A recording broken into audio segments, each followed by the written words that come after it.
หลักๆที่เจ้าคัดสนเจ้าลำบากอีหยังลำบากน้ำบ่เออลำบากไผ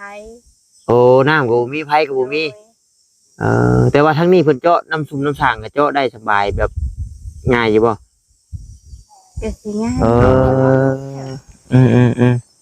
ใช้ผ้าห่มไผปกก็นอนอันนี้บ่โดยป๋ายามหนาวมาบ่ หนาวแล้วบ่อ๋อหนาวเฮ็ดอันนี้เนาะบ่อยากคิดสภาพเลยพี่น้องดอกบัด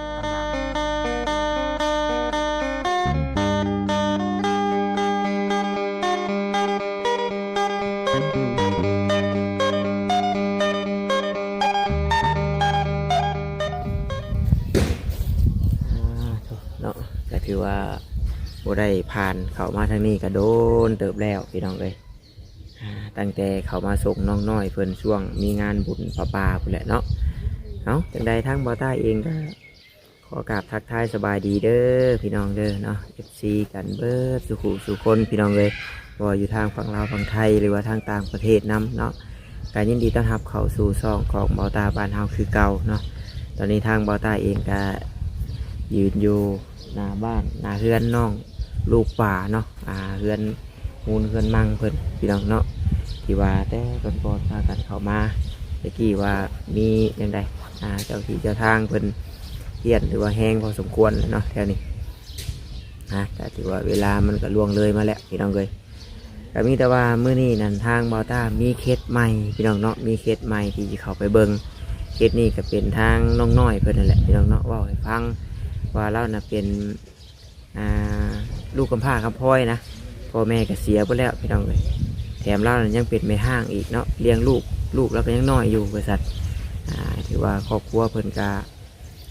ลำบากพอสมควรอยู่น้องน้อยเพิ่นว่าก็ใกล้ๆกันกับเพื่อนสาวแนทนั่นแหละพี่น้องเนาะแต่ว่าเป็นผู้เดียวกันกับเพิ่นเคยมายืนเบิ่งวอต้าเข้าไปหาสาวแนทอย่างมาจักแหละพี่น้องเนาะวอต้าก็บ่มั่นใจเพราะว่าก็ไม่ได้ถามชื่อเพิ่นนะอายุเพิ่นก็สิประมาณ40หรือว่า30แก่ๆนี่แหละน้องน้อยว่ะเพราะว่ามือนั่นนะเพิ่นเข่าเป็นย่างมาขายเนาะมาขายเขียดมาขายอยู่นึกกินนั่นน้ำทางโค้งนั่นแหละพี่น้องเลยเพิ่นก็ได้ได้ลมเหมือนกับทางน้องน้อยเนาะอุ้มลูกน้อยหอยกระตาออกมาอยู่กันน้องน้อยบอกให้ฟังพี่น้องเลยถือว่าเคสนี้ก็เป็นเคสที่น้องน้อยแนะนำให้เขาไปเบิ้งเนาะเป็นอย่างไรพี่น้องให้น้องน้อยเพิ่นแหละพาเขาไปพี่น้องเลยได้ถ่าเพิ่นอยู่นี่แหละพี่น้องเนาะมันห่มมื้อนี้ก็ออกมาผู้เดียวคือเก่าพี่น้องเลยทางทีมงานก็อย่างใดเนาะยังจะขึ้นมาทางนี้อยู่บ่จะยินเบาแสนว่าพูดละกินข้าวกินน้ำช่วงแดดอ่อนๆเดี๋ยวสิกำลังขึ้นมาบ่สั่นก็ขี่รถจักรเนาะพี่น้องเนาะเขาก็ซิงมาตอนแดดมันบ่ฮ้อนบ่เอ้าแห้งเกินไปแล้วพี่น้องถ้าว่าค่ำก็แดดอ่อนหลีกไข่แน่แต่ว่าเช้าก็เช้าหลีกไข่แน่พี่น้องบ่เสียเตรียมเด้อกินข้าวแล้วก็ออกไปได้เตรียมเด้อโอเคขึ้นมาเดี๋ยวนี่แหละอยู่บ้านน้องน้อยเพื่อเด้อแต่ว่านี่ที่เขาไปเบิ่งบ้านหน้าแพกน้อยก่อนเขาไปหาแถวเพื่อนสาวแนทนั่นแหละเดี๋ยวเขาไปเบิ่งก่อนพี่น้องเนาะมันเป็นยังไงเดี๋ยวจะจังสีประสานงานกันกับทีมงานอีกทีหนึ่งแท้จริงกับทางไอรีแล้วส่วนเขามาแต่เมื่อวานนี่ไปแล้วพี่น้องเนาะแต่ว่าเวลามันบ่ได้พี่น้องมันคำก่อนนะก็ว่าที่เขามาเบิ่งแต่เมื่อวานนี่ไปแล้วมีเบาลี่น้องมิวเมื่อวานนี่เนาะแล้วก็น้องบี้เพิ่นออกเมื่อก่อนเนาะพอดีว่ามันก็ที่เขา6 โมงเลยคำเลยบ่ได้เข้าไปเพราะบ้านน้าแพกน้อยกับขอนทางที่ไกลเติบพี่น้องเลยพี่น้องเนาะป่ะถ้าเขาติดตามรับชมเบิ่งน้ำกันทางครอบครัวเพิ่นเป็นอย่างไรนั่นเนาะพี่น้องเนาะโธ่มี FC ยังจำยังจือได้อยู่บ่เนาะพี่น้องเนาะเรือนเก่าเรือนห่างน้องลูกป่าพี่น้องเลยถ่าห่มแล้วนั่นก็จุดเรือนเก่าน้องโมพี่น้องเนาะจุดเรือนเก่าน้องโมอันนี้ก็เป็นจุดเรือนเก่าน้อง น้องหยังเนาะพี่น้องน้องบ่ตาก็เคยมอบเงินเคยเป็นสะพานบุญให้กับทางผู้รักผู้ใหญ่เพิ่นอยู่ได้พี่น้องเราซื้อน้องหยังเลยบ่ตาก็จื้อบ่ได้เนาะลืมแล้วพี่น้องเอ้ยไปจะถ่าน้องน้อยเพิ่นมาก่อนจักหน่อยพี่น้องเอ้ยเนาะพี่น้องเปิดภาพมากะฮอดเฮือนฮอดซานเอ้ยเพิ่นเป็นที่เรียบร้อยพี่น้องเอ้ยพอเราเข้ากับหอยตัวก็ได้ช่องเข้าไปเห็นมันเข้ามันก็หวานปากกันขี่ขโมยแล้วนี่นุกกระจาบดเจาะบดบ่นี่นุกกระจาบเจาะไปแล้วนะมีแต่ขี้แกบมันนี่ชาวเนื้อเอ้ยนะ นกกินเข่าแล้วเราเข่าก็ได้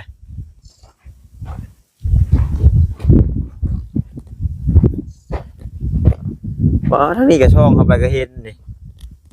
ทำบ่เผานี่เบิดแล้วชาวก็เคยมีคนปล้นอยู่บ่ชาวเนื้อบ่มีบ่เบิ้งน้องน้อยเราเข่ายังมีเข่าอยู่เลยพี่น้องยังได้ฮอดบ่ยังได้ฮอดบ่หาชอบเนาะโอ้ท่านี่แหละพี่น้องเพิ่นเล่าว่าเล่าเข่าไม่ห้างกับผ้าไม่ห้างโอ้ละ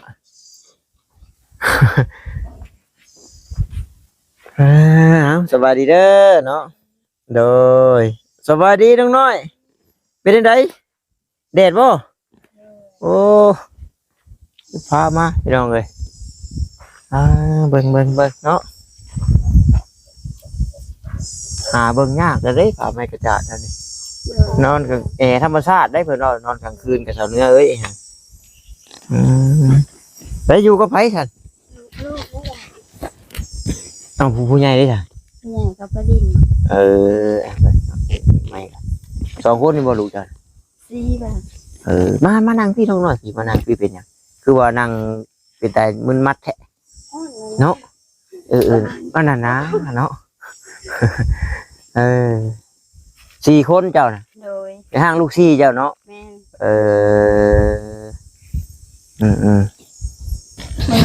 มื้อนี้บ่ได้หยังไปออกไปขายบ่มื้อนี้ บ่แล้วเขาไปได้ไปขายจะซื้อผ้าเอาลูกแล้วบ่มีผู้เอาลูกใส่ลูกกับลูกเป็นยังน้อยลูกก็บ่สบาย ผู้นี้ล่ะ โดย จักปีผู้นี้นะ มีตายเท่าไหร่ ผู้หญิงหรือผู้ชาย ยิง อีหล่าชื่อหยังมึงว่าเป็นแล้วบ่ สินั่ง ที่น้องนาง น้ำน้ำ น้องนาวโอ้ ว่าเป็นแล้วเปล่า ว่าถ้าว่าเป็นถามเลขเราได้ดิ เลขอย่างน้อยสิออกดีว่าฉันห่วยบอกป้าโทเนาะยัน FC ให้มาเรื่อยอยู่ บัดไผจะพาเฮ็ดให้เฮ็ดนาลูกเดียว เห็นน้ำเอื้อยน้องแล้วเปล่า โอ้แวบแรกที่เขามาเห็นเอ้าพี่น้องเนาะใช่เราบอกว่าเราเป็นไม่ห้างผู้ใดจะขับรถให้ไถนาให้เราว่ะ เห็นน้ำมูอะไรกับมูกับไปเห็ดนาเอง โอ้แบบว่าเจ้าน่ะ ซอยเขา เอาเจ้าแห้งซอย โดย ไก่เทบ่หรือว่านี่บ่นานะ บ่กลุ่มนางเลย โอ้ยุงพุทธ โดย โอ้เดียวไก่นะเนาะโอ้ พระเจ้าแถวนี้ จักปีเจ้าน่ะคือว่าคนยังน้อยอยู่แท้ เปิดว่า35 บาท 35แต่คนป้องเนาะ โดย ทำกันได้กำลังน้อยมันยืนสิเด็กมีกำลังน้อยเจ้านานเช่ากันเราได้เลย โอ้เราลูก4แล้วก็นี่เนาะ โดยแค่รอป้าเสร็จเลย โยมันเอาฮ้อนบ่ไหวก็ไปหาอยู่คุมหมอคุมไม้พุ่นละถ่าเฮ็ดได้ฉันน้ำในเด็ดตักอยู่ใช้กินอยู่ใช้นี่ อยู่หนองพุ่นเลย โธ่มันเป็นหนองสระรวมหมดเลย โดยหนองสระรวมค่ะ น้ำหนองสระรวมบัดน้ำกินเลย มากินก็กินรวมกันนะ กินรวมกันเลย โดย ยังแบบดั้งเดิมแต่ข้าวตะกี้อยู่ฉันเนาะ โดย กี่ว่าโอ้เข้ามาแนมมานั่นเพราะว่าเห็นชาวเน็ตเราที่มากนี่คิดว่าเฮือนหลังนั้นผู้ใดมื้อนั้นนะโอ้อยู่นี่เนาะอ้าวผู้ใดอยากแวะมาหามาเบิ่งทางสาวเนื้อพี่น้องเนาะ ทางลูกซีอยู่บ้านนาแพกน้อยออกมาเด้อเนาะมานี่แหละมาเบิ่งซอยกันบางทีผู้หลักผู้ใหญ่เพิ่นอยากสดอยากซอยเล่าพี่น้องเลย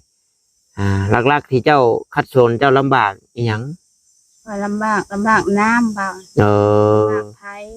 โอ้น้ำก็บ่มีไผก็บ่มีแต่ว่าทั้งนี้เพิ่นเจาะน้ำซุมน้ำสร้างก็เจาะได้สบายแบบง่ายอยู่บ่ก็สิง่ายเจาะได้อย่างเนาะเพราะบางจุดนะถามว่ามันเป็นดินทรายซับมันขี้ดินนั่นขี้ดินแห้เป็นก้อนๆน่ะเจาะบ่อยากได้เขาเจ้าว่าเจาะบ่อยากได้แต่บ้านเจ้าดินดานนี่เนาะเท่าใดราคาน้ำสร้างฮู้อยู่บ่ราคาน้ำสร้างพอฮู้อยู่บ่เขาเจ้าทางบ้านมันน้ำได้ก็4,000ปลายว่าหรือเปล่าโอ้ยใช้ได้นะใช้ได้4,000ปลายมันก็ถูกแล้วแม่นบ่แต่ว่าเจาะอันสูบมือนี่ซีเนาะใดนี่ประมาณ8แหละชาบ่าวตาคือทางเคยถามนะแต่ว่าถามไม่ชื่อได้สาวเฮ้ยยังบ่ทันมียันว่าเพิ่นยังฮู้เนาะชาวาเข้านี่ยังพอได้กินอยู่เนาะแต่ว่าก็บ่หลายบ่ตัวก็ได้พี่เนาะบ่ตาชองเลยกินนกกระจาบก็พวกนกกระจาบมาลักกินของเราใครแน่แต่ลูกบ่กินหลายยังน้อยอยู่ยังบ่มีผู้ใดไปเฮ็ดงานได้ทุกคนเนาะยังลูกข่อยยังน้อยใหญ่สุดน่ะจักปีจื้ออยู่บ่ใหญ่สุดบ่11 ปีนี่แหละ11 ปี8 ปีคนหนึ่งคนหนึ่งก็6 ปีนี่แหละเขาไปเล่นมาแล้วเนาะอยู่กับลูกเพื่อนก็สิฮักสิเพบ่แหละประตูก็บ่มีพี่น้องเอ้ยน้อยผู้บ่าวย่องขึ้นมานี่โยบ่แห้งแล้วหยอกดอกพี่น้องบ่มีผู้ใดมาย่องมาย่อยแท้นี่แต่ขนาดเล่าเข้าก็คือพึ่งอยู่กับบ่เคยมีประวัติเราบ่เคยมีมันรถไทยได้รถไทยไผฉานี่รถไทยเขาแล้วมันใช้บ่ได้มันเป็นจังได๋นะมันใช้ล่ะอันนี้มันจะจำดินเลยเนาะก็ดินก่อนออกมาจักว่าแต่ข้าวมีลูกมีผัวคุณจักบ่แม่นแต่กับข้าวพ่อข้าวแม่ยังแล้วเนาะเนาะแม่นลึกเลยพี่น้องเอ้ยเนาะอีดินจนท่วมพอบัดเราย่ามไปเฮ็ดหน้าแล้วเรามีเอาแห้งไปเฮ็ดช่อยซื้อพี่น้องเจ้าบ่ได้มีบ่ถ้าผู้ที่แบบว่าป้าลุงเอานู่นนี่นั่นมีคือกันแบบเอ้ยก็มีแบบนี้เถอะเอ้ยน้องงั้นว่าแบบนี้แต่ผู้ใดเพิ่นเฮ็ดให้แทนหน้าเลยเอาให้เพิ่นไปแปลงไปใช้เพราะว่ามันบ่เป็นเล็กเศษสินะเพิ่นบ่แปลงแล้วค่ะเพิ่นบ่มีอันนี้เพิ่นก็มีรถอยู่เนาะแปลงก็ไปเบิดค่าใช้จ่ายปีกันขายบ่ล่ะมาขายบ่หยอกสิได้บัดแล้วว่าขายก็สิบ่มีเงินซื้ออีกได้ดิบ่หยอกเนาะเพราะว่าบ่มีผู้ใช้เพื่อนเหมือนกันน่ะบวกสิกินบ่ล่ะมาที่ดินที่ดอนเจ้ากว้างจังบ่บ่กว้างลำบากกันนี่ลักปูนนั่นเนาะแม่นบ่อย่างเนาะลักปูนหั่นแล้วก็ลงไปห้องนี่บ่เกี่ยวไปหั่นหั่นฝุ่นต่างหาก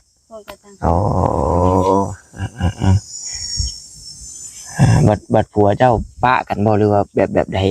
ปะบ่ขออนุญาตนำยันว่าแบบเจ็บโซ่เลยเสียจากกันบ่เขาปะคนบ้านเดียวนี้มันน้อยบ่หรือบ้านใหญ่บ้านใหญ่อย่าแล้วฉันเนาะเพิ่นป้าได้ลูกหลานแล้วบ่เพิ่นป้าหรือว่าลูก4 คนบัดป้าบัดห่างกันก่อนพี่น้องเอ้ยบ่มีผู้ใดไปอยู่นำพ่อจักคนเนาะเพิ่นก็ เยี่ยมอยู่บ่เห็นลูกเห็นเต้าเพิ่นก็นี่อยู่บ่ เพิ่นบ่ได้มา ตัวแล้วปะกันดนแล้วก็ไปครอบไปครัวไผมันเลยเนาะ โดย เพราะว่าไปแล้วพี่น้องเอ้ยปะแล้วแล้วก็แล้วฮอดบ่อยากวนพุ่นแหละ โดย อ่า เอาอย่างนี้นะ โอ้ยว่าป้าแล้วก็บ่อยากวนเลยแม่นว่าน้องน้อย เฮ็ดหน้ากันนี่แบบ เอาคอสิหักเลยยันว่าเลิกกันแล้วเป็นโมกันได้แล้ว บ่เป็นบ่ได้เนาะบ่เป็นซ้ำ บ่คือในละครนะเนาะ โดย แล้วจบเอาเงินเนาะทำดินทำหัวเนาะ โดย ขึ้นไปชอบมึงได้บ่ถึงเฮือนนี่ ได้แล้วบ่าว พาขึ้นไปเบิ่งก่อนหน้าฉันเนาะเบิ่งทำได้นี่ก็รอมันทั่วเอานะให้เบิ่งน้ำกันนี่พี่น้องเอ้ยโธ่นั่งถ่ายน้องน้อยเด้ออย่าควักผู้บ่าวใส่กระหาโลด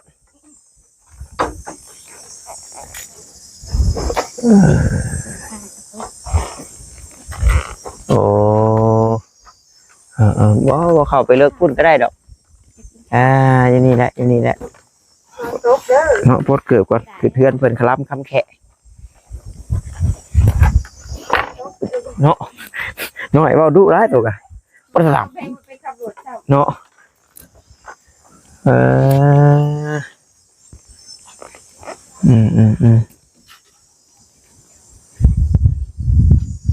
เดี๋ยวนี้เจ็บนอนเจ้าทางนี้ขออนุญาตเด้อขออนุญาตเด้อ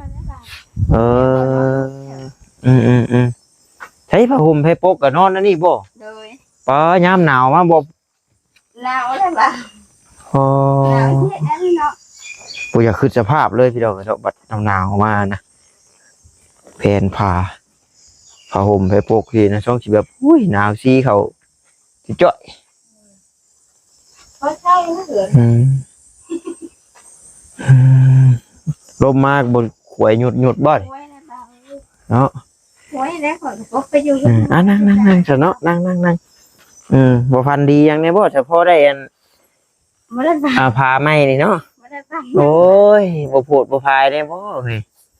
เอ้ากินข้าวแล้วบัดนี้ โดย บ่าวก็บ่ได้ซื้อขนมมาต้อนครับ มีคนมาขายอยู่บ่เอ้ย บ่มีแล้ว มีห้านค้าห้านหยังอยู่บ่นำบ้านใครอยู่ซั่นเนาะ โดย ใครอยู่ดอกสิเอาเงินให้ซื้อขนมมาได้ โดย เพราะถ้าก็เห็นน้องน้อยเพิ่นเว้าให้ฟังก็ทางเข้ามาเบิ่งนะพี่น้องเนาะแต่ว่ามันเป็นจังได๋แหละสิชวนทีมงานเข้ามาแล้วก็สิชวนเขาอ้ายเพิ่นเข้ามาสินะ โดย คือบ่าวตาก็บ่ได้มีหยัง โดย มาสดมาซอยดอกมื้อนี้เนาะพี่น้องเนาะก็มาเบิ่งก่อนนะเป็นจังได๋แล้วก็สิเข้ามาใหม่พี่น้องเนาะก็ถือว่าเติบหนึงได้นี่พี่น้องเนาะอันนี้คือเฮือนของเจ้าโลดเนาะบ่แม่นเฮือนพ่อเฮือนแม่เนาะ โดยของคอยแท้เลย เป็นของจัดในอีกหนึ่งครอบครัวที่ว่าลำบากพี่น้อง โด เอ้ ย ยอยากนำน้ำเนาะ โดย อยากนำน้ำนำไผ่เราอะใส่ไผ่สุราเซลล์ โดย อุกใจบ่เลี้ยงลูกอยู่ สู้ๆเด้อเนาะเดี๋ยวว่าเจ้าเก่งแล้วเจ้าเนาะเป็นทั้งพ่อเป็นทั้งแม่ให้ลูก โดย เลี้ยงลูกมา4 คนบัดไผ่จะหาเงินหาคำส่ง บ่มีแล้วบ่าวอยู่ เออ บ่มีผู้หาเงินการส่ง ตัดอ้อยตัดแนวเด้ก็บ่ได้ไปแล้วลูกน้อยเนาะ ไปลูกยังน้อยบ่าว ถ้าว่าเราก็ญาตินำ เสียภาษีแล้วก็ได้ขาย เอาไปจะเอาลูกให้ ให้ลูกน้อยเอาเดียวแล้วบ่าว อ้ายเอาน้องบัดนี้แบบเลี้ยงน้องนะ โดย โอ้ ทำมาบ่าวยามเฮ็ดก็ไปขายเฮ็ด เอาเลี้ยงลูกอันนี้มาเฮาบ่มีพ่อมีแม่เบิ่งให้นี่มันยาก โดย แต่ขนาดเฮาพ่อแม่เบิ่งซอยอยู่ก็ยังแบบโอ้ยเนาะไปหันไปนี่อุ่นใจเห็นเขาว่าหำนั่งเนาะโอ้ยเขาดีดอกช่ำบัดลูกละบายเกลือแล้วเฮ้ย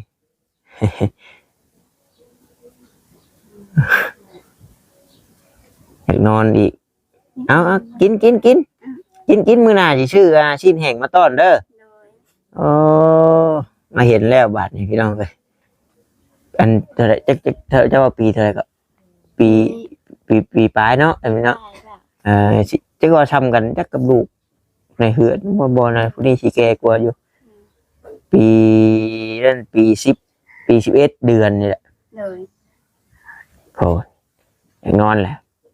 จักกันไหนอยากกินข้าวจักกันไหนอยากนอน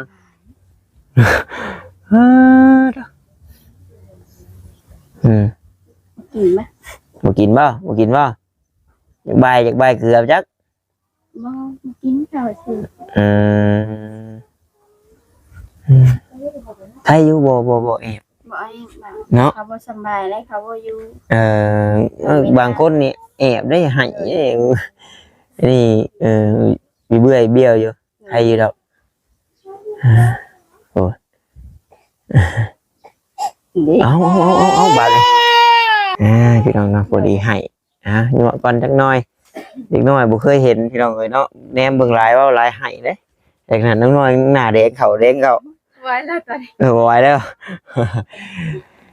เด็ก เป็นได้ความรู้สึกตอนนี้แบบถามว่า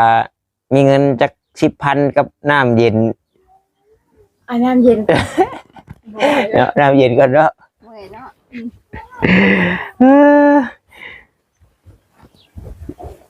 ขอดีนั่นคือยามนี่น่ะนอนสบายพี่น้องเนาะเพื่อนแบบเอื่อยแล้วนี่ขอเสียยามหนาวแล้วก็ความปลอดภัยบ่มีพี่น้องเนาะสมมุติว่าเฮามีข้าวของนู่นนี่นั่นเป็นของที่มีค่าแน่ทีนะตอนนี้เฮาบ่ทันมีเด้ตอนนี้เฮาบ่ทันมีแต่คนผู้เพิ่นอยากรักอยากหยังหรือว่าผู้เพิ่นนี่เพิ่นก็จักสิรักหยังถ้าว่ามื้อใดมื้อหนึงเฮามีของนู่นนี่นั่นนี่บ่ถ้าว่าบ่เป็นแต่ปะได้บ่เป็นแต่ปะก็ไปใช่เปล่าดูเรื่องบ่ได้ไปใช้ย้อนลูกน้อยน้ำพอกเลยแบบไปแล้วไปหากินให้อ่ะได้บ่บาดนี่บ่ดังใกล้เฮาก็ได้นั่งไกลๆนั่นแหละจักว่าอยากนอนบ่จักนอนหรือบ่บ่แนมเบิ่งบ่าวก็อย่าโอ้ยมีลูกน้อยคือกัน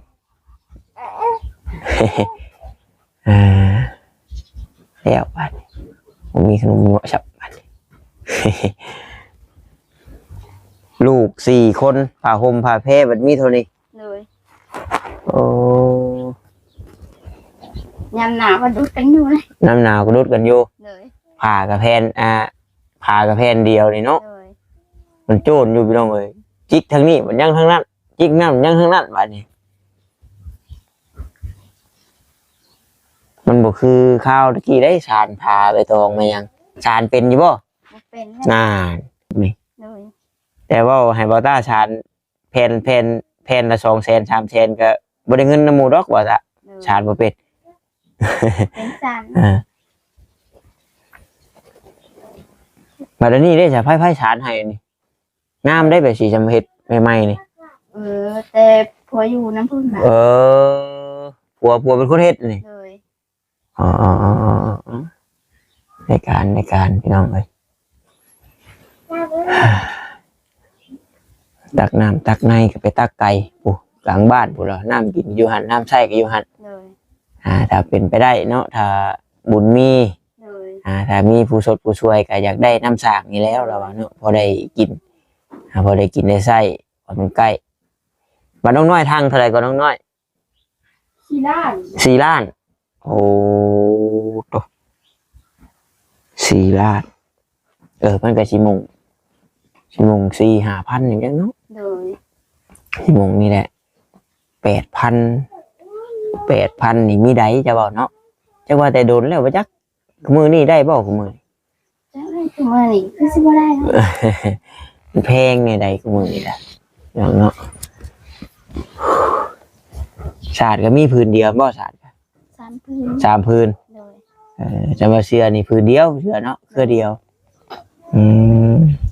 ส่งเสื้อลูกได้ฉันมีหลายอยู่บ่ส่งเสื้อลูกบ่หลายนะมีจำเห็นได้เนาะพี่น้องเนาะผู้ใดนี่เรื่องเสื้อผ้าหน้าแพรก็ยังบ่มีหลายโตครับพี่น้องนะชาวที่บ่ตานี่ครับเบิ่งก็เห็นเท่านี้ได้แต่ว่าเพิ่นเชื่องก็จักเพิ่นสิไปเชื่องที่ใดไม่เชื่องเนาะเพิ่นก็เป็นหมอแฮแต่กระโปะเพิ่นก็ ชองเบิดแหละน้ำเหล้าก็ได้แกบอันว่านกแกะหมอก็นึ่งชองหน่วยหมอก็ เลย ของก็ขอฮักแค่ของก็เนาะ เลยนี่ได้ไม่ห่างเลยว่ะ ไม่ห่างเลย มี ว่า คนได้ใส่ ผ้าได้มีอยู่บ่ ห่างกันได้เปล่า กูสมบูรณ์ว่าลีนะสมบูรณ์ว่าผ้าไม่ห้างแขวว่องเลยก็ด้ามบ่มีแม่นลีเข่าตำราเลย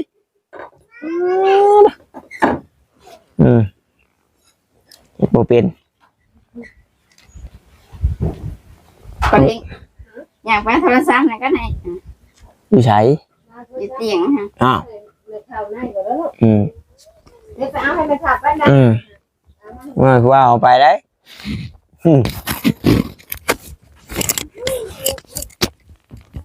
เรื่อยบ่ ดู คนอยู่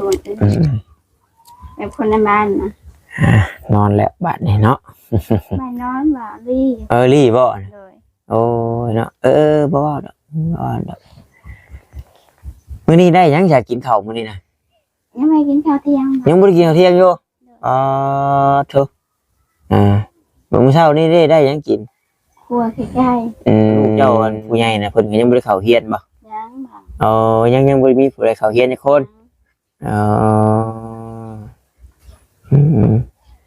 คือว่าแหละพี่น้องเนาะแต่ว่าเขาหาโมงเรียนมันก็ค่าใช้จ่ายอยู่ได้ โดย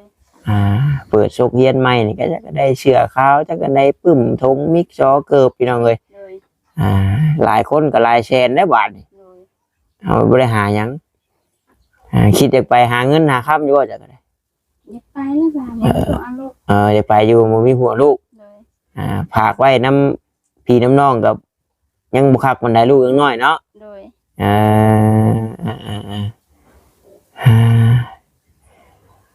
อยากก็ยอมรับว่าเจ้าเก่งอยู่จังว่าอยู่บ่ได้มีผู้ใดหาเงินส่งให้ พอแล้ว เลี้ยงลูก4คนพี่น้องเอ้ยเจ้าอยู่ผู้เดียวอีก โดย ยามเรียกบ้านการเมืองมานี่ก็เนาะ โดย เวียกหลักๆที่ว่าเฮ็ดเงินให้เจ้าได้นี่คือหยังอะนะ ยังเห็นเงินพอได้ เลยโทรหากี่ชี้เห็นบ่ โดย มากี่ทีแล้วบ่า เดี๋ยวยันว่าแบบอันไปตัดอ้อยนำไปนู่นนี่นั่นนำ ป้าเฮือนไม่ไปแล้วมั้ง เฮือนกับบ่กล้าจากฟ้าเนาะเป็นจังซี่ว่าลูกบ่ต้องให้อีก โดย บ่กุ้มเบิ่งเอาน้องน้อยเอ้ย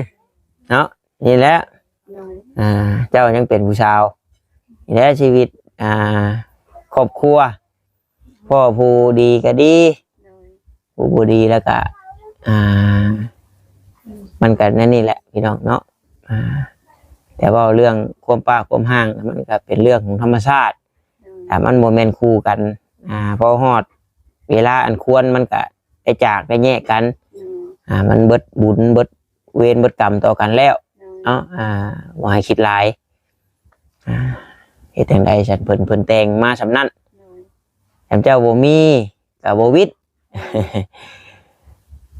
แต่บางคนอายุ6-70ค้านไปแล้วป้ากันบ้านเฒ่าก็มีถ้าถูกจะบอกคนหูเราลุงบ่ตาคือกันโอ้ยตะกี้ก็บ่ลอมกับลูกกับเมียบัดเฒ่ามาหลดเมื่ออยู่เฮือนแล้วหลดบ่มาหาเมียแล้วก็เสียชีวิตแล้วเดี๋ยวนี้จ้ะว่าแต่ยังหนุ่มยังน้อยให้กันเป็นอื่นก็บ่ปะบ่ฮอดมือมันเด้บ่ฮอดมือฮอดยามมันมีกันแน่ มันเลยสิดึงไว้กับพายุ บ่เลยดึกไว้กูอยู่มีกันแน่เจ้ากับบัดฮอดยามมาอีกเดี๋ยวมันก็มา โดย คืออยากได้อยู่บ่ มอแล้วก็ยาแล้ว ยาเลย ลำบากใจ ยอมแล้วบัดนี้ ย้อมเลย ฮู้แล้วเนาะ งูเลย ยอมแล้วล่ะว่าลูกก็4คนแล้วเนาะ 4 คนเลย ถือว่าบ่ อยู่ลูกน้ำเต้าเลย ถือว่าบ่มีดีกว่า โดย ตอนมีกับตอนบ่มีตัวได้สบายใจกว่ากัน ตอนบ่มีเลยก็สบายใจ เป็นจังไดคือว่าธรรมดาว่ามีผู้เลี้ยงลูกช่วยท้องที่นี่ ยาแล้วมีการเลี้ยงคนเดียวทันที บัดมันต้องยอกแยกกันเนาะ โดยไม่ว่ากับเป็นอย่างอย่าง คือเห็นนั่นแหละพี่น้องเนาะเฮาก็ถ้าว่าแบบมันแย่ไปกว่าหั่นบัด เห็นบ่คืออันข่าวอันไอ้ต้อมนะโธ่ให้กลัวหั่นหมูลูก เนาะ แต่ว่าโอ้ยเฮ็ดได้นี่กันแนะยามมีปากเสียงกันปบเอาก่อนมือยันมันหลงเด้ โดย หลงคุมสติบ่ได้เป็นไปทุกที่ทุกเดชฮ่ายเนาะปะจ้าพี่น้องเอ้ยเนาะคลิปนี้ก็ถือว่ายืดยาวแล้วก็ได้มาเบิ่งมาเห็นแล้วพี่น้องเอ้ยเนาะก็ถือว่าเติบหนึ่งอยู่สภาพเพื่อนซานของเราครอบครัวของเราเนาะก็ถือว่าบ่ได้ปรุงบ่ได้แต่งอีหยังเนาะธรรมชาติเลยพี่น้องเอ้ยก็สิบอกทางทีมงานเนาะหลายๆคนเข้ามาเบิ่งช่วยกันพี่น้องบ่ทางหนึ่งกับทางหนึ่งเมื่อวานนี้ก็ว่าสิเข้ามาแต่เมื่อวานนี่แหละเนาะก็ขออายเพิ่นแต่ว่ามันค่ำพี่น้องเวลาบ่ได้ก็เลยเป็นมื้อนี้ว่าซั่นเนาะน้องน้อยเพิ่นดอกพามาก็ได้ส่วนสาวแนทพี่น้องเนาะสาวแนทก็ลำบากคือกันสาวแนทก็ได้เนาะแล้วก็เป็นโรคไทรอยด์หรือว่าโรคคอกินเลือดพี่น้องเอ้ยไปทายแล้วก็ให้ห้องใช่แล้วแหละพี่น้องนั่นก็ได้อุกใจยันเสียป้าลูกนั่นก็ได้ฮะ มันก็ยังบ่ดี อันนั้นแหละแต่ว่านั่นก็เป็นแม่ห้างพี่น้องเนาะและก็พ่อแม่ก็บ่มีพี่น้องเลยอันนั้นก็เด้อเนาะมันความทุกข์ความยากมันบ่ได้ปานนี้ไปได้พี่น้องเอ้ยน้ำเมือกน้ำมันก็แพงคุมื้อนี้ข้าวของยังแพงไปปึ๊ดเนาะนะเจ้านี่ยังโชคดีที่ว่าบ่ได้ชื่อเขาเนาะเนาะ ซื้อแล้วมายามมาตัว โอ้ยามไปหาหลับหายืมเจ้าแล้ว แสดงว่าเขา สิไปซื้อก็บ่มีเงินเนาะ แต่ว่าเขานี่มันอยู่ได้จักเดือนนี่ เขาว่า มันมักเบิกช่วงเดือนเลย ได้แต่ช่วงเดือน6บาท อ๋ออยู่ได้ช่วงเดือน6 เลย เนาะเป็นกำลังใจให้ฉันคือเบาต้าเว้าแหละพี่น้องเนาะมื้อนี้ก็บ่ได้มีของติดไม้ติดมือหรือว่าบ่ได้มีของมาฝากมาต้อนนั่นดอกจะมีร้านขายอยู่ก็เดี๋ยวสิเอาเงินให้น้องเพิ่นซื้อขนม10 20พี่น้องเอ้ยมีที่ห้างขายขนมกันเนาะมื้อหน้าก่อนพี่น้องเนาะก็บ่ฮู้ว่าเขามาสิพ่อหรือบ่พ่อที่นะไปก็สิชื่อเนาะเดี๋ยวบอกว่าเขาเนมบัดนี้เนาะย่องเราบ่หันว่าเราบ่ดื้อเนาะโอ้ มันเนมได้ไหม ขับอะเลยโอ้ยเอาเมื่อทำก่อนนะ หมออยู่บ้าน ว่าไว้สิให้บ่แห้งเนาะคอไม้ไหลขึ้นเบิ่งเงินรถไถเบิ่งก่อนพี่น้องเนาะไปบ่เป็นเลยเนาะติดเราเบิ่งลูกค่ะ น้ำมันจักมีบ่มีบ่หยอกเราว่าขายบ่ว่ะโอ้ยเราว่าบ่ขายแล้วเราว่า เอาไว้แต่ใช่งานไม่ได้ต้องใช้มันบอกเป็น จนเป็นจนบ่แปลงเลยว่าแล้วพี่น้องเนาะ แหวงเสียไรแล้วค่ะ ใช้งานบ่ได้เลยจักปีแล้วเอ้ย 2-3 ปีเลย อืม ก็ไล่นี่น่ะ